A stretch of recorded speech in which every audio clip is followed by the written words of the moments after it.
Hi, in today's video we're going to make a trainer for Final Fantasy X-2.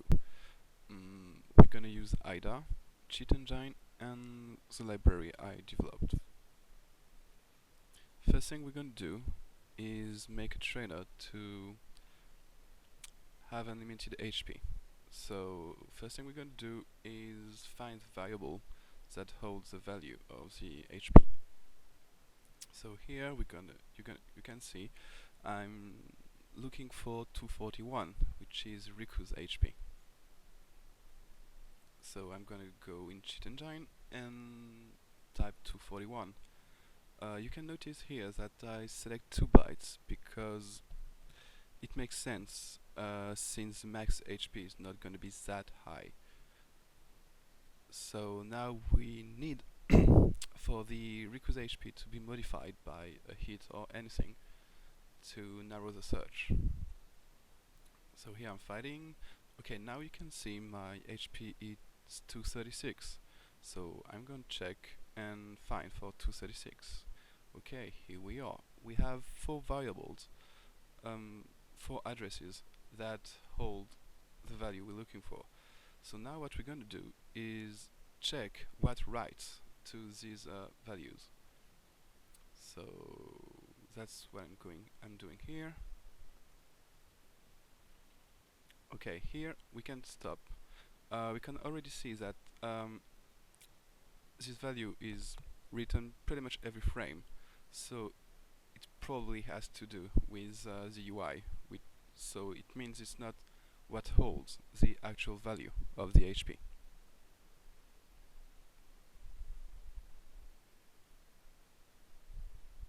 So here I'm waiting again for Riku's to be hit so that her HP is modified.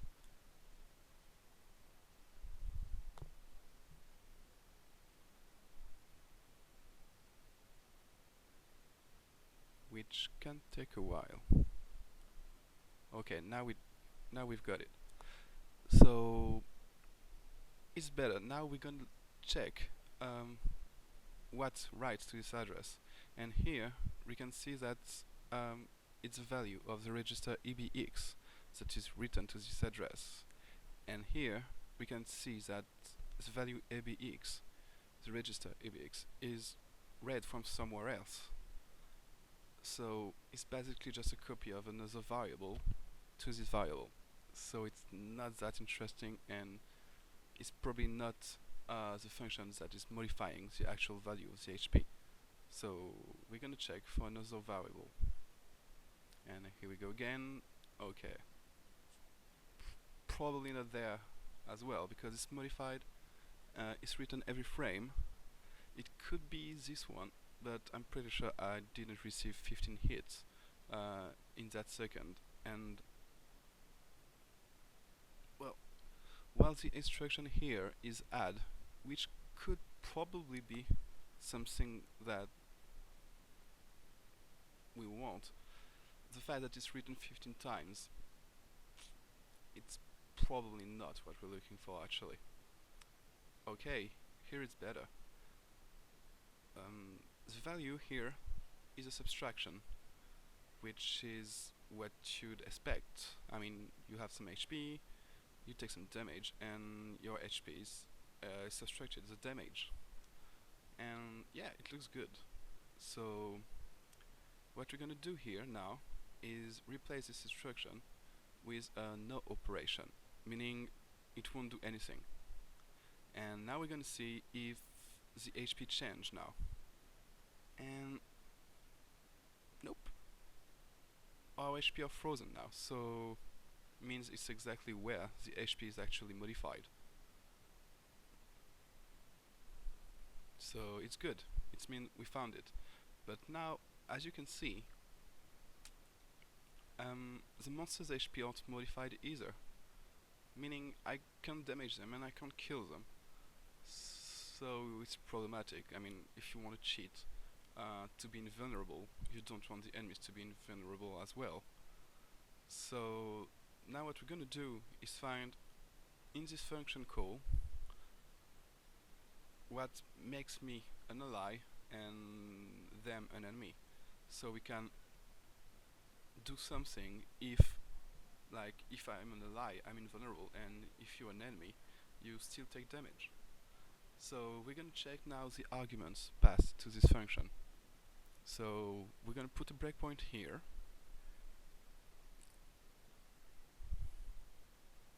and we're gonna check the arguments that are passed to this function whenever someone takes damage. Okay. Now we're gonna check the stack. The values that interest us are EBP plus 8 plus C and plus 10, which are the three arguments of the function. We can see that the plus 10 is the damage received. Plus C looks like a pointer to a structure or an object or anything. And plus 8 is, well, a relatively low value. Here it's 1. Okay, now I'm hit again, and it's another target. And 1 changed to a 2. That's interesting. So it seems like when I'm hit, these values are relatively low for this particular argument. It's 1, it's 2. Now we're gonna check what happens when I'm hitting an enemy. Okay. Oh, now the argument is higher. It's not 1 or 2, it's F. So it seems we can guess now if you're an enemy or if you're an ally, depending on this argument, if it's low value or high value. So now what we're gonna do is go into IDA Pro and check what this function does. Now here you can see that the image base is 400,000, and here you can see the offset of this function in cheat engine. So we're gonna add the offset of this function to the address base of the module, and that's how we can go to this function in IDA Pro. So now we're in this function, and I'm pressing F5 to disassemble it. And here you can see our subtraction. That's where our HP are actually modified.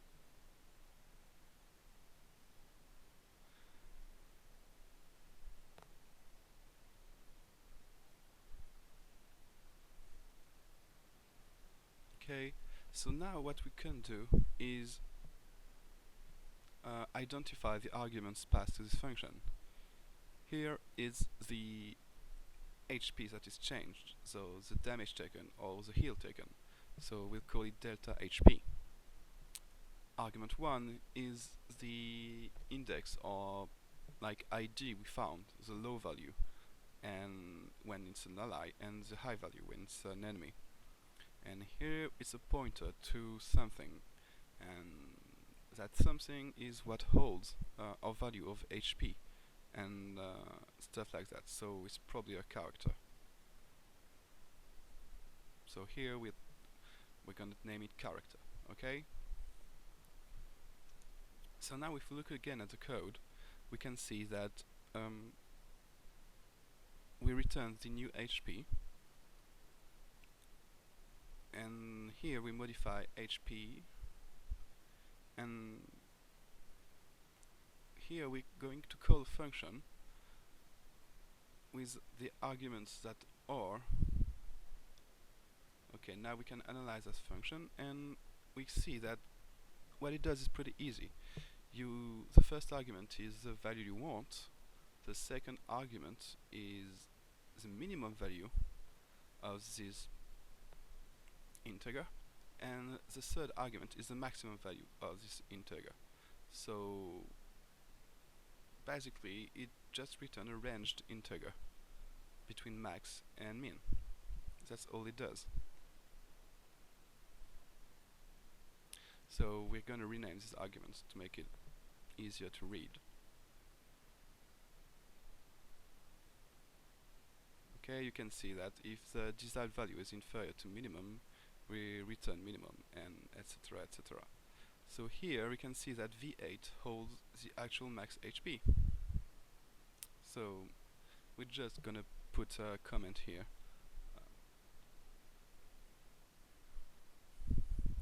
We could go a lot deeper and actually create the structure of the character, but it's not particularly useful to make a trainer. It's interesting if you wanna go deeper in reverse engineering the game and see how it works, but that's not really what we're doing here. Here we're just trying to find how to be invulnerable. And from what we've gathered of this function, it's not that hard. We just have to make a check on the character ID, and if this character ID is higher than something, do the damage. If not, don't. So now we're gonna make a project for a new trainer in the library I've created.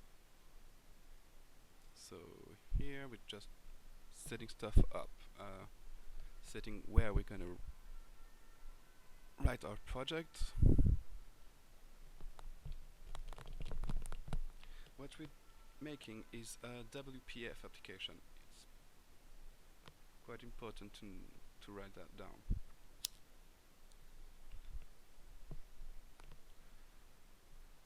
We'll call it whatever, Final Fantasy X-2. Okay, we're gonna delete everything that is automatically generated by Visual Studio, and we're just gonna add the references now to the trainer library and another reference to EasyHook. Okay, now we're ready to actually write our trainer. So the first thing we're gonna do is write a class that is our actual trainer. This class just have to implement an abstract class, which is injected trainer.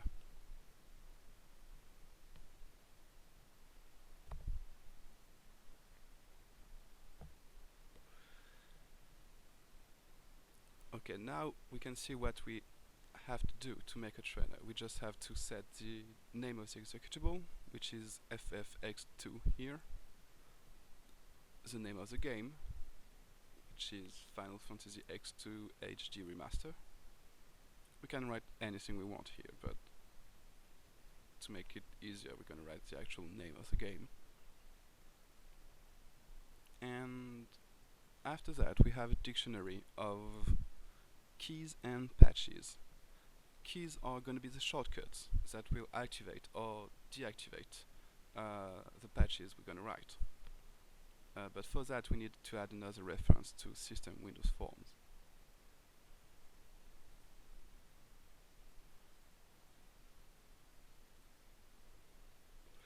Since we don't have any actual patches yet, we're just gonna make an empty dictionary.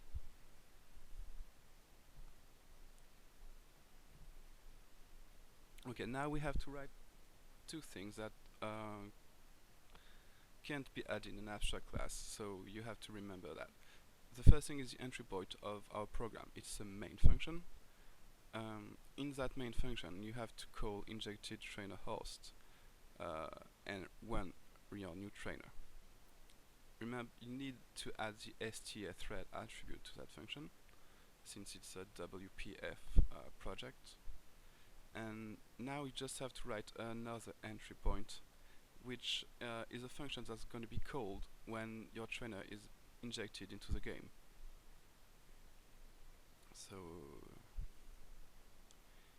here we're just going to set the hooks to capture input.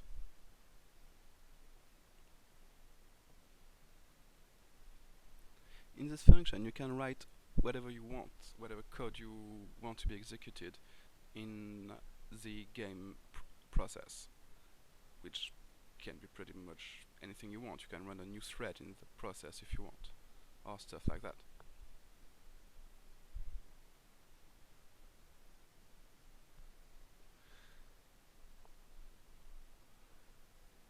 the next thing we're going to do now is write our new patch, which will be infinite HP. So we're going to add a new class, which we'll call infinite HP patch.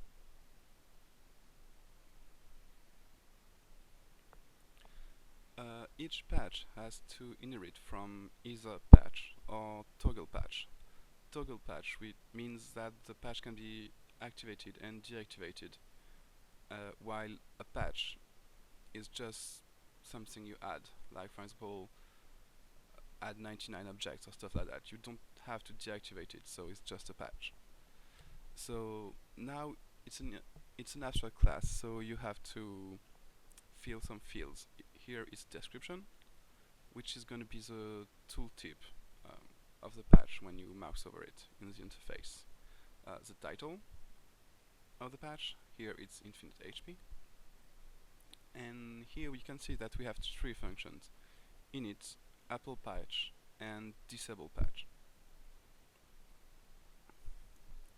So now what we need to find what our patch is gonna actually do. What our patch is gonna do is intercept calls to this function, modify HP, and if the ID of the character is higher than whatever value we choose, we're gonna apply the damage, and if not, we're just gonna call the same function with a delta HP of 0, meaning our health won't change. So now what we do is we could write the address of the function directly, but if there's a patch in the game or anything like that, our trainer won't work again because the address will probably change. So what we're going to do here is write what is a pattern or a mask to search for the address.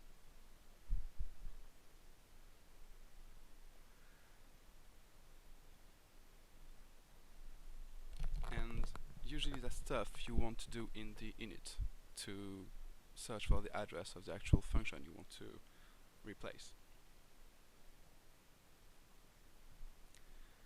So here I'm just passing the bytes of the function, and that's what the program is going to look for in the memory. I'm just passing OX to make it C# compliant.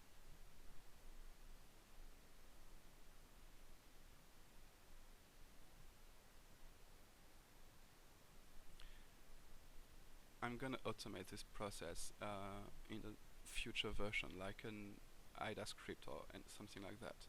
But for now, it's just manual and a huge copy paste.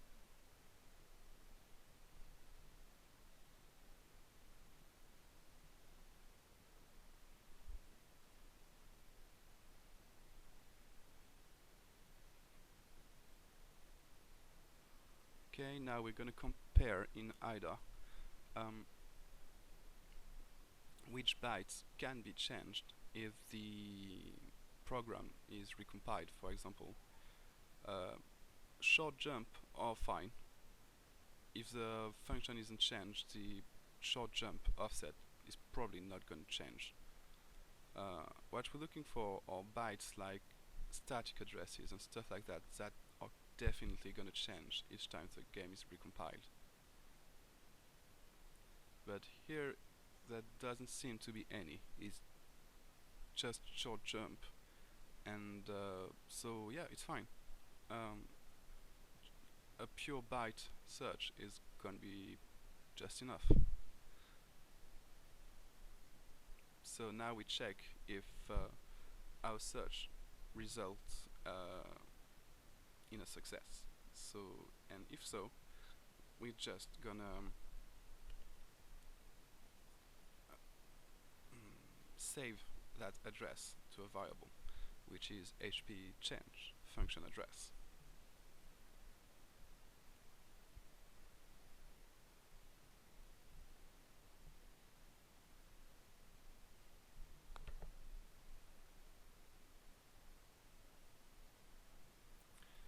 the init function is called when the trainer is attached to the process, or actually injected into the process.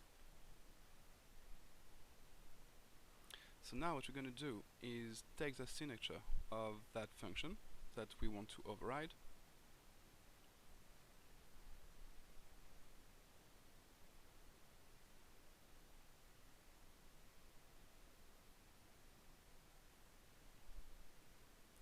and we're going to make create a delegate of that signature.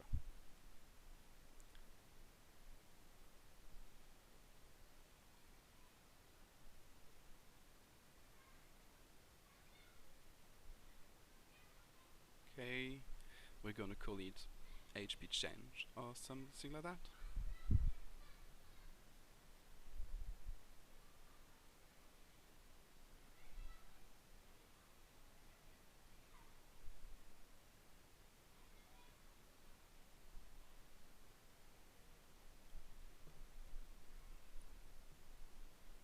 Okay, remember our goal is to intercept calls to this function and change the arguments depending on whatever logic we want.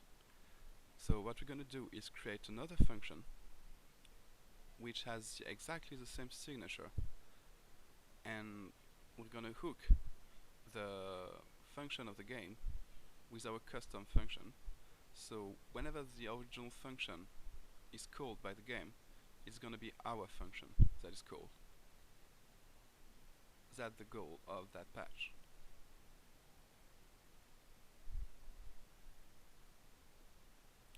Here we are gonna stock a reference to the original function so that we're able to call it in our custom function.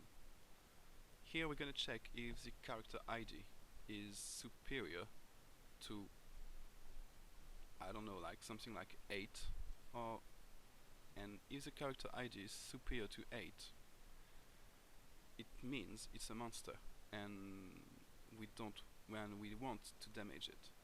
If it's inferior to 8, it means probably a character of our own and we don't want to damage it. And here you can see I'm making a mistake and I'm doing exactly the opposite of what I should do, meaning if it's a monster I'm not gonna do any damage, and if it's me or a character of my own I'm still gonna receive damage, which is bad. And you're gonna see later when we're gonna try the patch that it does exactly that. Monsters are invulnerable and my characters are not. So now when we are gonna apply the patch we need to actually hook the function. That's where the code I'm writing is doing. Okay, so if we actually found the pointer to this function, we're gonna apply a hook. That's the first test I'm writing here.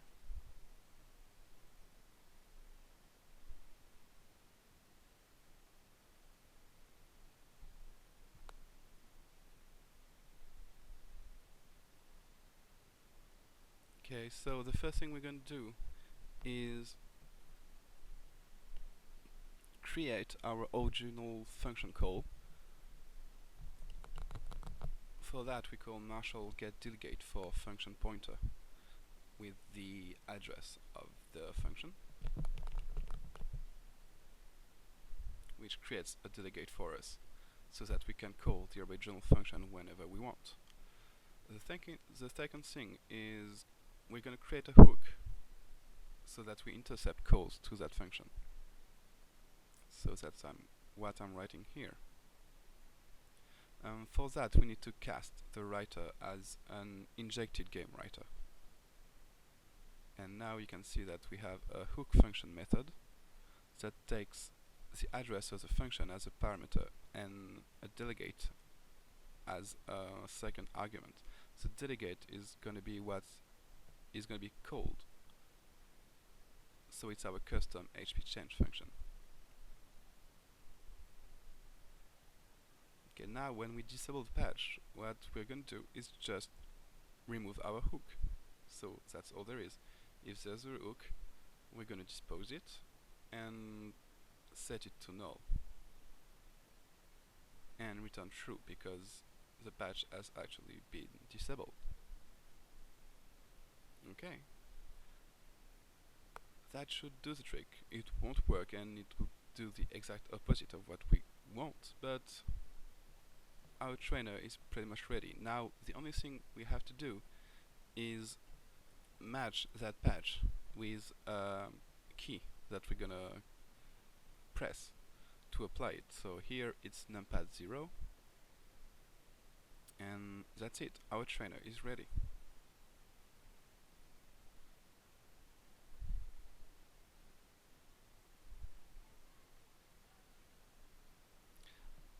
Now there's just one line of the post-build event that we need to write. It's just a copy of another DLL, which is a native bootloader to inject into the game. So now we can test our trainer, and we see that the UI is created for us, and we have numpad 0 matched linked to infinite HP, which is exactly what we want. So now we can close cheat engine and try our trainer.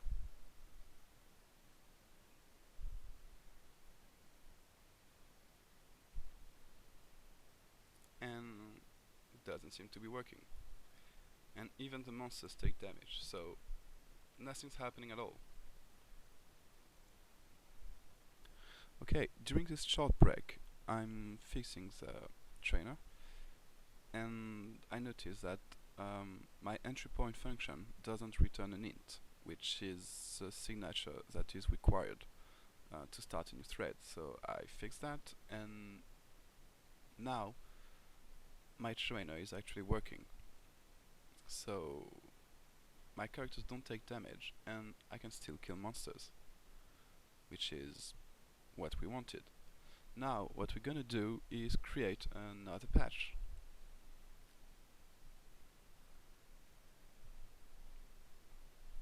But which patch can we make?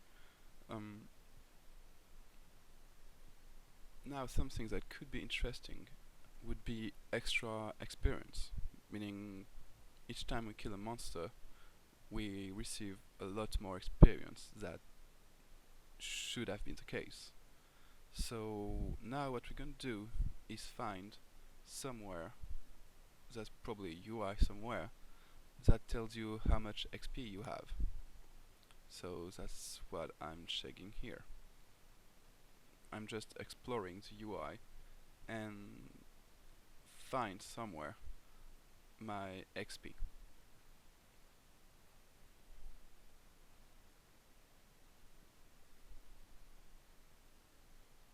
That's the screen.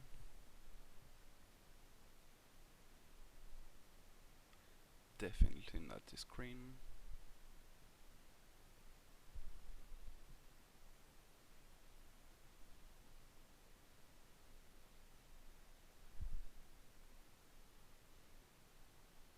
Okay, here we are.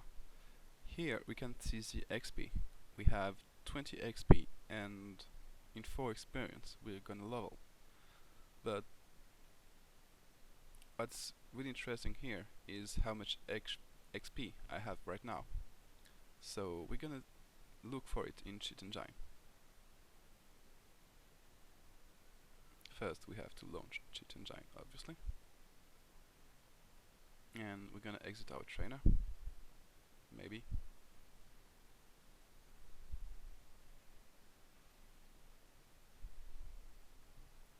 Okay, so now we write 20, which is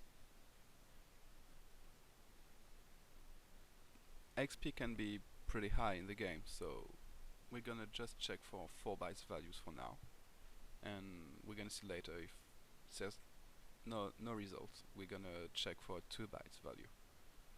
Okay, so now we just have to gain some XP. So we're just gonna fight, and since we have a trainer, we are invulnerable, which is great because it's gonna be easier to win fights.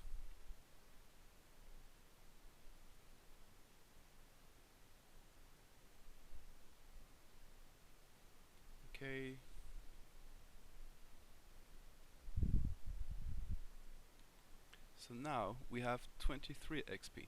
So we're gonna check that value now, and oh, there's one result, which is good.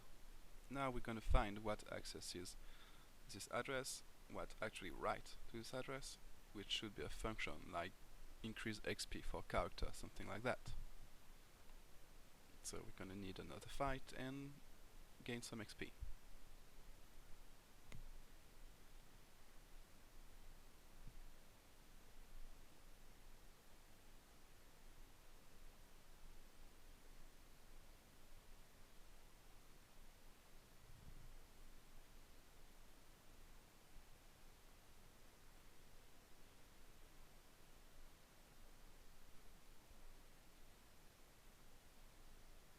Okay, and now we can see that our XP has been increased and it's been written 20 times.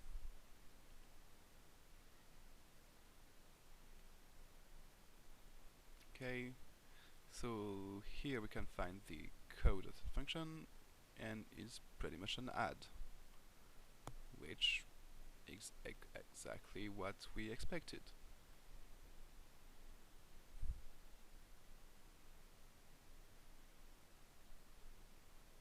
Now we can check the parameters of that function again.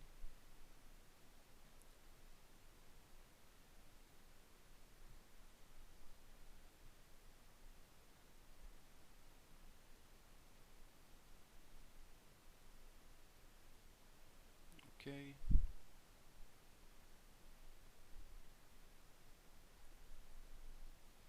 And now we can see that the new value is stored in AIX register,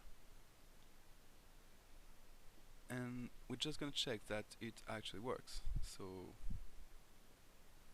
here we're gonna check what AIX, how much 50 XP is in hexadecimal, and we're gonna replace EAX by our 50,000. And we're gonna check what it does in the game. So here I'm writing 50,000 in hexadecimal.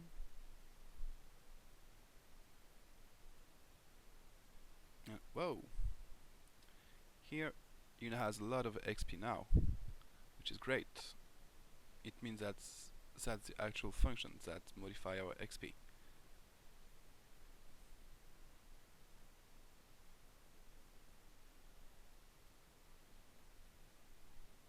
And yeah, you can see that Yuna is now level 33 and has a lot more HP than all the other characters. So it's good. We're gonna check again.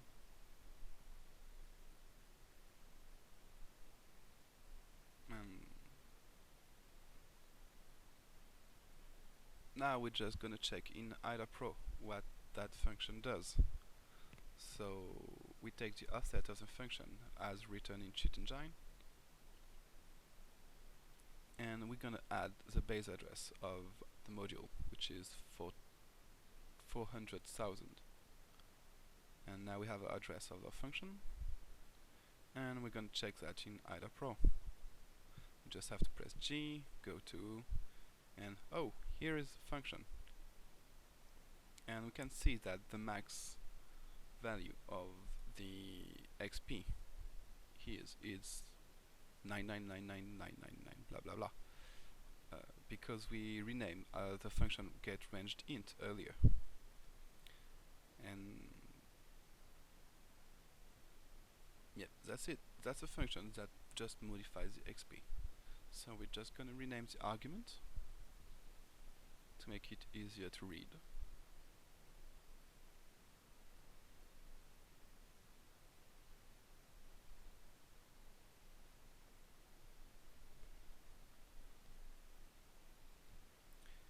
A1 seems to be the character index again,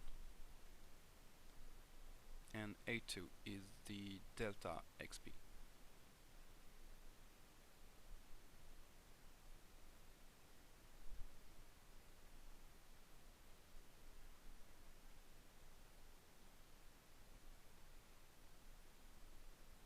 So we just renamed that function to change character experience, or change XP for character ID, something like that, that represents what that function does.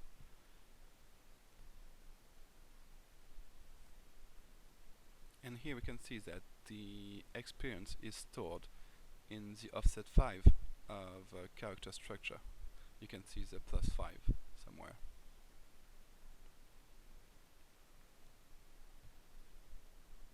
So now we're going to do exactly what we did for the change HP function. We're going to copy an array of bytes and we're going to search for it with a patch.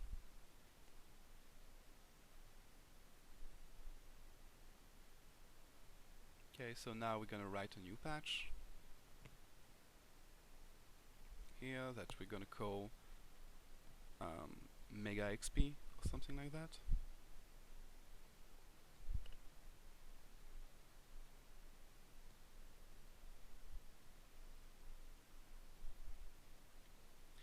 It's a toggle patch, means it can be activated and deactivated.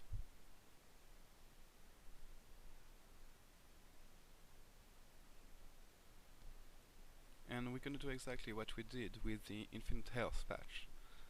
We're going to intercept calls to that function, and we're going to call the function with custom arguments. For example, if the game was going to add like 5 experience to character ID 1, what we're going to do is multiply the XP by 5. So we're going to gain 5 times the amount of XP that should have been attributed. 5 or 10 seems like I'm writing 10, so we're going to multiply it by 10.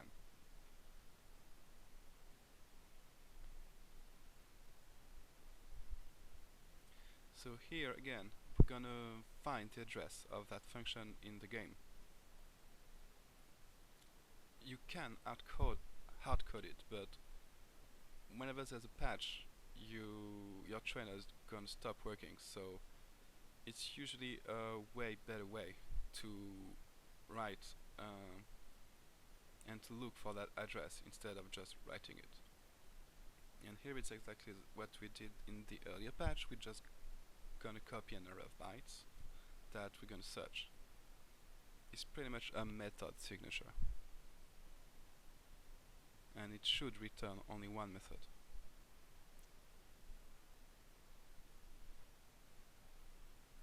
What we're going to do now is just check again in that array of bytes which bytes could change if the game is compiled again. So registers, probably not. Offsets, probably not. But here there's a call to a function. The address of that function can change. So what we're going to do is identify those bytes, and we're going to replace it with a wildcard, so that our search function doesn't depend on those bytes being exactly right, because they will probably change when you compile the game again.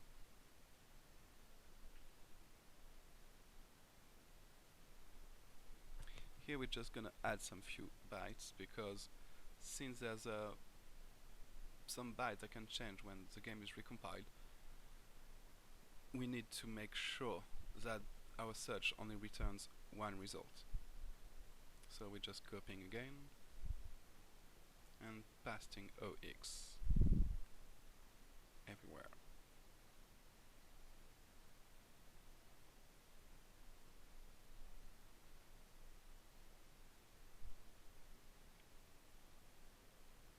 Okay, so now we have a long signature, and that's where we're going to make sure that we only have bytes that will not probably change when the game is recompiled. So here, for example, the address of that function call is going to change.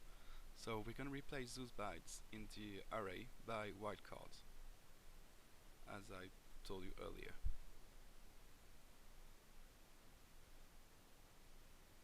Okay, so now we just make sure we remember those bytes, we find it in our array, and we delete them, and we replace them by wildcards.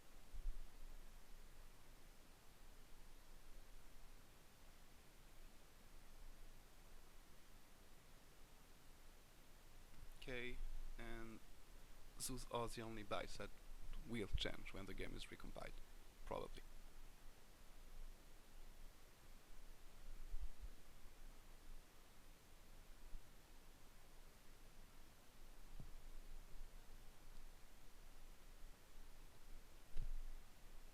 Okay, so now we're just gonna store somewhere the address of that function.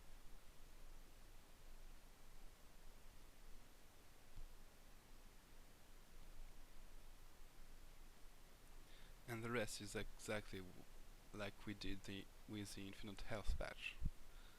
We're gonna hook that function, create a delegate to the original function, and we're just gonna call the original function with our custom arguments, which are delta xp multiplied by 10.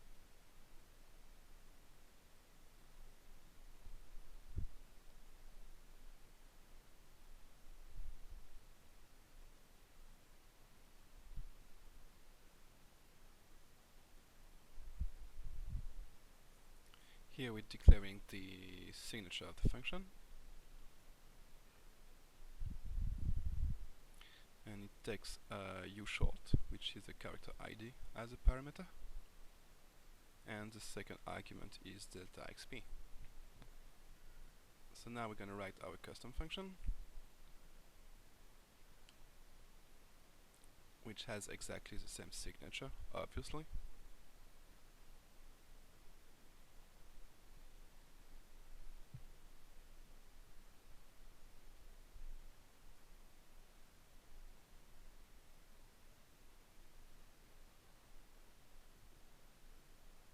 And what we're going to do in that custom function is just call the original function, but with 10 times the amount of XP that should have been received.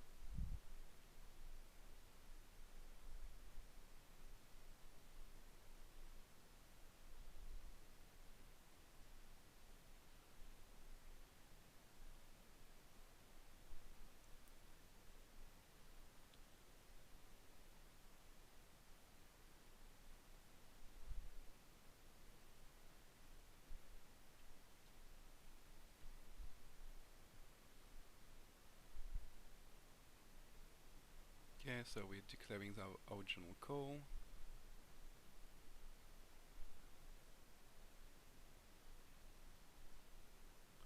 and a local hook, which is exactly what we did with the infinite health patch. So what we're going to do when we apply the patch is check if we have the pointer to our function, which is if it's different of 0, and if it is, we're gonna hook that function and replace it with our custom function. And we're gonna store a pointer to our original function as well.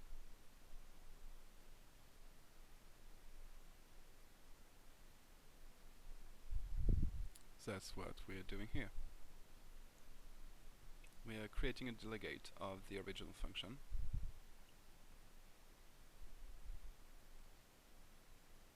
and now we are hooking that function.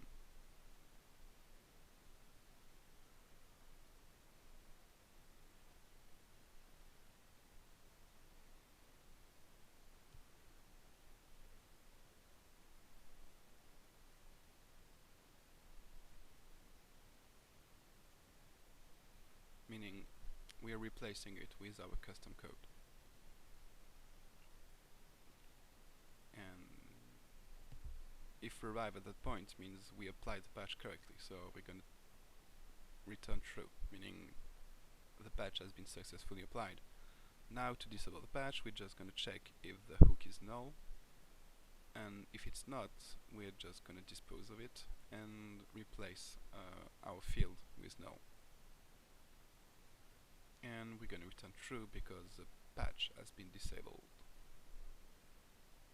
Okay, and now we can test it.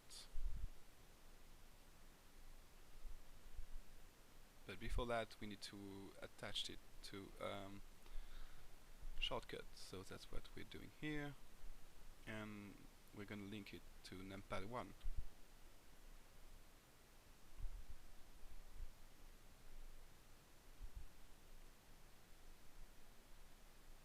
And now we can test our patch. So we're going to launch the game again. You can see here that the patches are grayed out, meaning the game hasn't been found.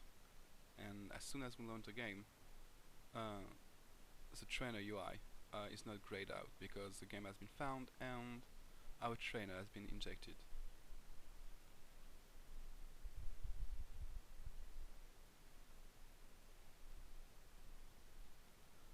Okay, so now we're going to test it again. We're loading the game, we're activating our two patches, which are infinite HP and XP multiplied by 10. We're going to kill some monsters and see how fast we can level up now.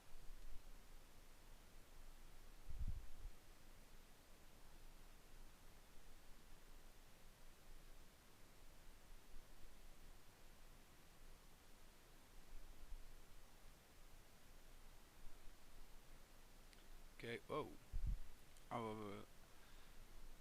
characters are leveling up really fast now.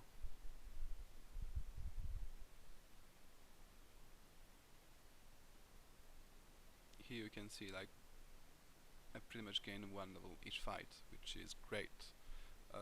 If it's not enough, we can replace our 10 factor by something like 100 or something like that. But that would be really crazy XP, and yeah, well, we can do whatever we want with that factor anyway.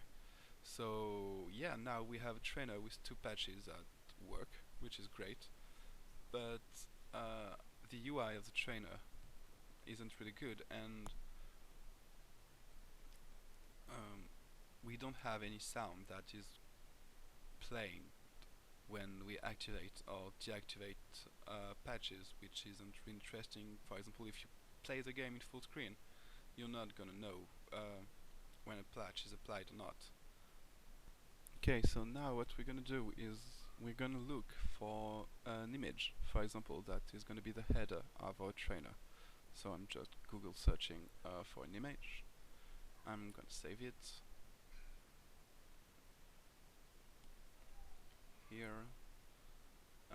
As for the sounds, I'm just gonna reuse sounds I've made for another trainer, which are the sound of a menu of Final Fantasy VII.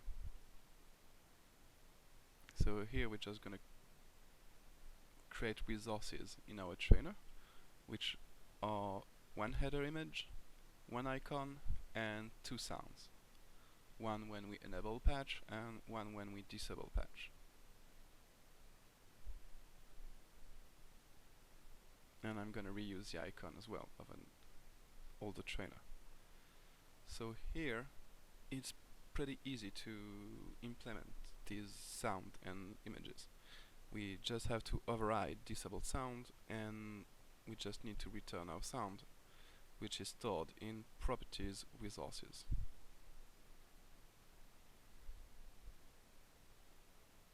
And here we don't see it because I didn't add them to the resource of a project. So that's what I'm going to do here. Double click on resources and sound, and here I'm going to do the same for the images, header and icon. And here I don't find my icon because it's in another tab of the resources, which is icons, not images. Here. Okay, so now we should be able to find Final Fantasy OK or cancel for the disabled sound. Now for the enabled sound, it's exactly the same but with Final Fantasy OK.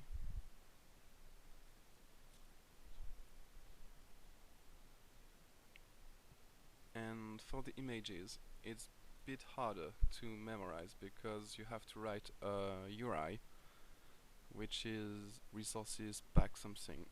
I'm just gonna be copying it from an older trainer.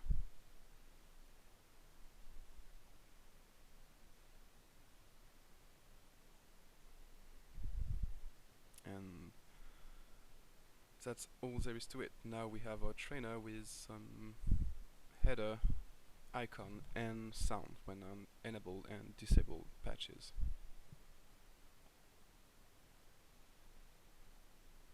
But as you can see now, when we're gonna check the binaries of our trainer,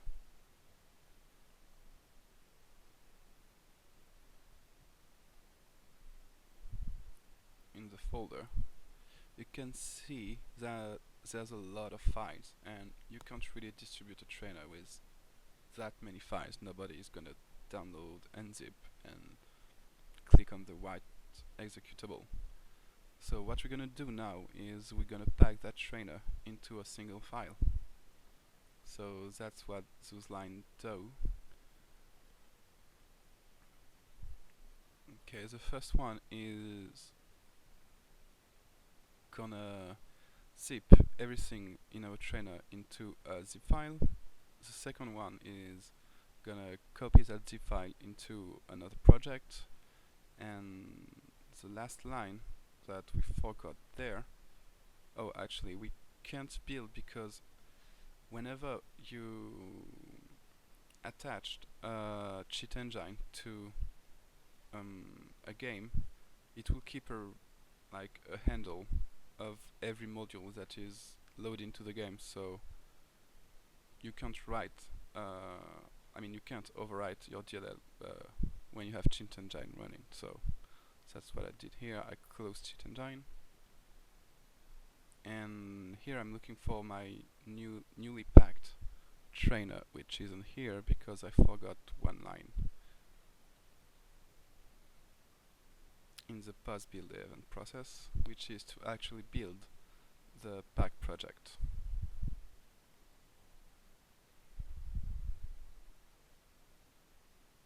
I'm just going to check in temp if we have a packed zip, which is good. And here I'm seeing that, yep, I forgot a line and the pack project hasn't been run. So I'm gonna add that line right now.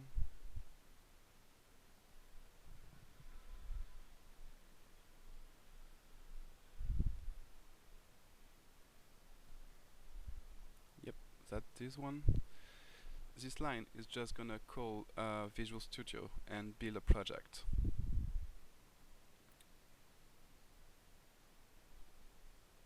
So I'm adding it now.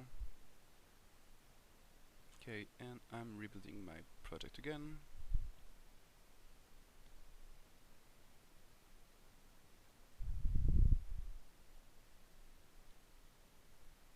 And this time I'm gonna find in my binaries folder a trainer, which is exactly what we wanted. Just a one file trainer that I can launch and that you can distribute easily. So that's how to write a trainer with my library.